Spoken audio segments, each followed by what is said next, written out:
Ravi de vous retrouver pour ce nouveau numéro du Dessous des cartes. Nous démarrons notre émission sur le site de Palmyre. Peut-être faites-vous partie des chanceux qui ont connu cette époque pas si lointaine où l'on pouvait voyager en Syrie et visiter notamment cette cité antique gréco-romaine située en plein cœur du désert syrien, classée au patrimoine mondial de l'UNESCO. L'entrée de Daesh à Palmyre en mars 2015, filmant la destruction de vestiges millénaires, a traumatisé le monde. Heureusement, tout le site n'a pas été touché de la même manière et aujourd'hui, les experts considèrent que si les centres les plus connus ont effectivement été presque rasés, le domaine très étalé n'a pas tout perdu. 2011-2021, le conflit en Syrie a fait plus de 500 000 morts et plusieurs millions de déplacés. Et parce que cela fait déjà 10 ans que ce pays est meurtri, nous avons voulu revisiter son histoire pour comprendre le sinistre effet domino qui a conduit le clan Assad à laisser la Syrie glisser d'une guerre civile à une guerre confessionnelle jusqu'à un conflit international. Sortons les cartes. La Syrie se situe à l'extrémité orientale de la mer Méditerranée. Outre son littoral, le pays est bordé au nord par la Turquie, à l'est par l'Irak et au sud par la Jordanie, Israël et le Liban. L'essentiel du territoire syrien est constitué d'un vaste plateau calcaire et traversé au nord-est par le fleuve Euphrate. Au-delà des chaînes côtières, qui bénéficient d'une pluviométrie abondante, l'aridité se manifeste rapidement. À la veille de la guerre, l'économie syrienne s'appuyait principalement sur le secteur agricole, qui employait 25% de la population active. L'industrie, très étatisée, employait, elle, environ 20% des Syriens. Les exportations de pétrole représentaient 25% des revenus de l'État et les principales ressources minières étaient celles du phosphate. En 2011, la Syrie comptait 21 millions d'habitants. La majorité de cette population résidait alors dans les villes, sur la bande côtière, Tartous, Latakié, sur la côte ouest, Alep, Hama, Homs, Deir ez-Zor et Raqqa à l'est, au sud Damas, la capitale, et sa périphérie qui comptait 5 millions d'habitants. La population syrienne était plurielle, tant sur le plan ethnique que confessionnel. Les Arabes sunnites dominaient, avec 64% de la population. Les Alaouites, avec 10% de la population, et les Druzes, avec 3%, représentaient le courant chiite, alors que différentes communautés chrétiennes rassemblaient quant à elles 5% des Syriens. En plus de ces communautés arabes, on trouvait deux autres groupes ethniques sunnites, les Kurdes, avec 14% de la population, et les Turkmènes, 1%. C'est à la communauté alaouite qu'appartient la famille Assad. Hafez al-Assad a été chef de l'État de 1970 jusqu'à sa mort en 2000. Son fils Bachar a été nommé président en 2000. À la veille de la guerre de 2011, cela faisait près de 50 ans que le pays était maintenu en état d'urgence, ce qui signifiait censure, surveillance accrue, interdiction de réunion de plus de 5 personnes et hantise de l'incarcération. La communauté alaouite était surreprésentée dans l'état-major de l'armée et dans les services de sécurité. La libéralisation de l'économie, voulue par le président, avait aussi profité à son entourage. Rami Maklouf, cousin du président, était ainsi devenu le premier investisseur privé du pays dans les banques, la téléphonie mobile, le pétrole ou le BTP. Parallèlement, 30% des Syriens vivaient en dessous du seuil de pauvreté et le taux de chômage était compris entre 20 et 25%, les jeunes étant 6 fois plus au chômage que les adultes, et la moitié de la population avait alors moins de 20 ans.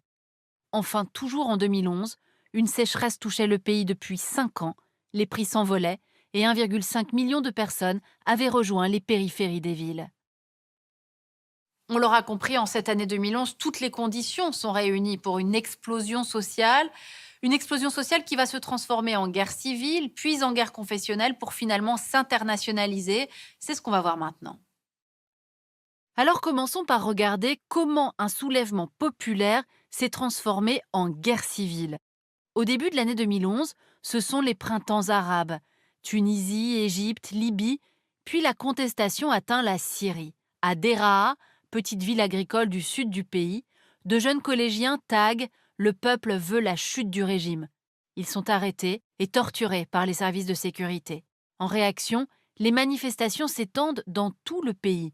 Elles sont pacifiques et les forces du régime répondent en tirant sur la foule, en arrêtant et en torturant civils et activistes, entraînant de nouvelles manifestations. Ce cycle manifestation-répression se poursuit toute l'année 2011.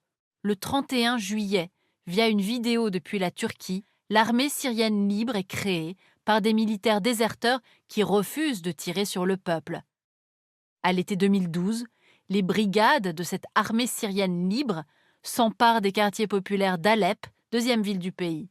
Et avec l'unité de protection du peuple, les Kurdes, réprimés par le régime depuis des décennies, prennent le contrôle de leur région au nord. Sauf que Bachar el-Assad n'a aucune intention de quitter le pouvoir. Il va donc lourdement militariser la répression, transformant le soulèvement populaire en guerre civile. Utilisation de chars, d'hélicoptères puis d'avions de combat, et même des missiles balistiques pour bombarder les zones aux mains de l'opposition et empêcher toute vie normale en frappant boulangeries, dépôts de vivres, hôpitaux et écoles. En 2012 et 2013, l'armée syrienne libre et les Kurdes s'emparent de la majeure partie du nord et de l'est de la Syrie. Le régime résiste dans le sud et l'ouest, allant jusqu'à utiliser des armes chimiques, notamment le 21 août 2013, dans la Ghouta orientale, en périphérie de Damas. La guerre va ensuite prendre une tournure confessionnelle. L'armée syrienne libre, disposant de peu de moyens et de cohésion, est progressivement supplantée par de nombreux groupes djihadistes tels que Ahrar al-Sham ou Jaïch al-Islam ou encore le Front al-Nosra, branche syrienne d'Al-Qaïda. Ces groupes sont financés par le Qatar, l'Arabie saoudite et la Turquie. Ce djihadisme attire en Syrie de nombreux étrangers, tunisiens, libyens, turcs, saoudiens, mais aussi français, belges et allemands. À partir de 2013, l'apparition sur le terrain de l'organisation djihadiste État islamique bouleverse le rapport de force. En 2014, Daesh s'empare de l'est de la Syrie ainsi que du nord-ouest de l'Irak et proclame la restauration du califat. À son apogée, Daesh aurait étendu son influence sur un territoire de la taille du Royaume-Uni si l'on compte les zones désertiques.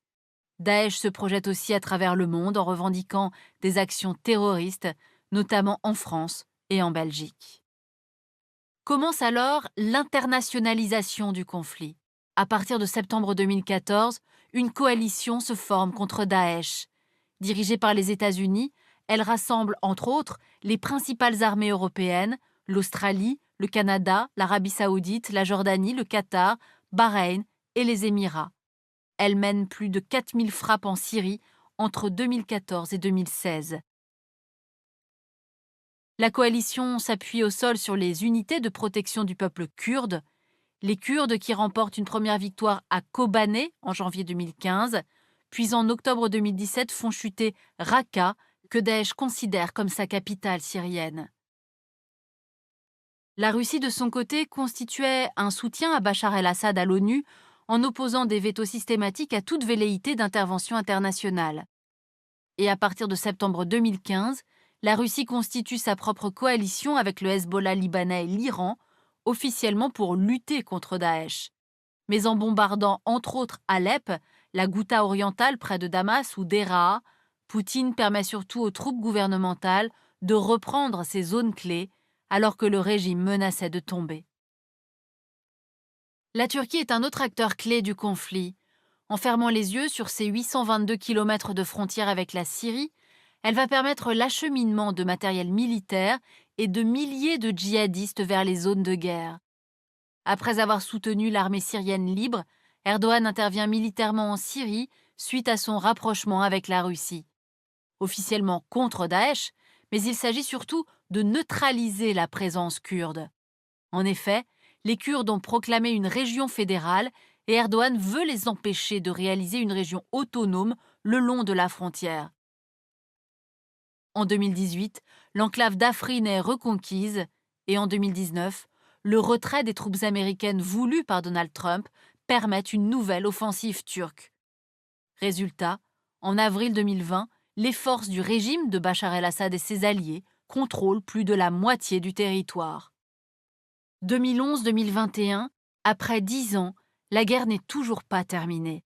À ce jour, elle a fait 1 demi-million de morts, des bombardements, des attaques à l'arme chimique, des massacres, crimes de guerre et crimes contre l'humanité ont été commis principalement par le régime syrien et secondairement par l'État islamique. 7 millions de Syriens ont fui le pays, soit un tiers de la population. Ils sont pour beaucoup entassés dans les pays voisins, plus de 3 millions en Turquie, 1,4 million au Liban, 655 000 en Jordanie, 246 000 en Irak, mais aussi 126 000 en Égypte, et 1 million répartis entre Europe, Amérique du Nord et Australie. Enfin, l'économie syrienne est en lambeaux. Comme on peut le voir sur ces graphiques, la production pétrolière s'est effondrée, celle des phosphates aussi, pour ensuite reprendre, les mines ayant été relancées par des financements iraniens et russes. Le tourisme a disparu, le secteur agricole est profondément perturbé et l'ONU estime que près de 8 millions de Syriens souffrent d'insuffisance alimentaire, soit la moitié de la population restée au pays. 2011-2021, 10 ans de guerre en Syrie que nous venons de revisiter par les cartes. Aujourd'hui, la guerre est toujours en cours, notamment à Idlib. Des millions de réfugiés ne peuvent toujours pas regagner leur pays. Mais Bachar el-Assad, lui, est toujours au pouvoir. Alors pour autant, est-il vraiment maître incontesté en son pays? Dans cette Syrie détruite, sur fond d'affaires de corruption incessantes, de tensions à l'intérieur du clan Assad, de dépendance accrue vis-à-vis de Moscou comme de Téhéran, Bachar n'a qu'en apparence gagné la guerre et à l'évidence, il a perdu la paix. Ainsi s'achève ce nouveau numéro du Dessous des cartes. Rendez-vous bien sûr la semaine prochaine, même endroit, même heure. Et d'ici là, n'oubliez pas notre site internet arte.tv. À bientôt.